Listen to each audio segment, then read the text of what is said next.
Com digital के viewers, जैसा कि आप जानते हैं कि इसराइल की जानिब से गजा पर वहशियाना मजालिम जारी हैं। इस जंग के नतीजे में इसराइलियों की जानिब से गजा के शहरियों को शहीद किया जा रहा है और हजारों को यरगमाल बना लिया गया। इसी तरह हमास ने भी कई इसराइली और गैर मुल्कियों को यरगमाल बनाया हुआ है। इस जंग के जहां अरब खित्ते पर गहरे असरात मुरतब हुए हैं, इसी तरह दीगर मुमालिक भी इसकी लपेट में आए हैं। गुज़श्ता दिनों से कतर की जानिब से जंग बंदी की कोशिशें शुरू की गई थीं, जिसके नतीजे में चंद दिन की जंग बंदी हुई। जंग बंदी खत्म होते ही इसराइल ने दोबारा हमले शुरू कर दिए हैं। हमास और इसराइल के दरमियान सालसी का किरदार अदा करने वाले कतर ने इस जंग के मुस्तकिल हल के लिए कोशिशें मजीद तेज कर दी हैं। यही वजह है कि कतर के असर और रसूख को देखते हुए मुख्तलिफ ममालिक के सरबराहान की कतरी हुकाम से मुलाकातें होती रहती हैं। इस सिलसिले में जर्मनी के सदर ने कतर का दौरा किया, लेकिन उन्हें कतर एयरपोर्ट पर अपने इस्तकबाल के लिए आने वाले मेजबानों का तवील इंतजार करना पड़ गया। वो त्यारे के दरवाजे पर खड़े होकर आधे घंटे तक इंतजार करते रहे। जर्मनी के सदर जैसे ही कतर एयरपोर्ट पर पहुंचे, उनके इस्तकबाल के लिए त्यारे की लैंडिंग की जगह पर रेड कारपेट भी रखा हुआ था। गार्ड ऑफ ऑनर देने वाले फौजी भी मौजूद थे और तमाम इंतजामात मुकम्मल थे, लेकिन कतरी हुकाम मौजूद न थे।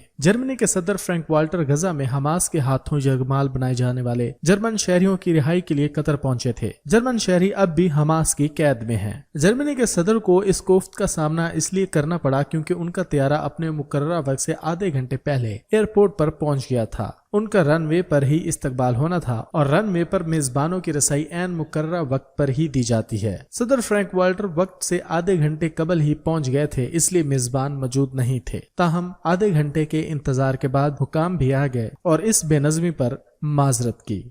अगर आप हमारे इस चैनल के ऊपर नए हैं तो कॉम डिजिटल को सब्सक्राइब कीजिए। फेसबुक पर आप हमें फॉलो कर सकते हैं। इसके अलावा आप हमारी वेबसाइट विजिट कीजिए www.dailycom.com।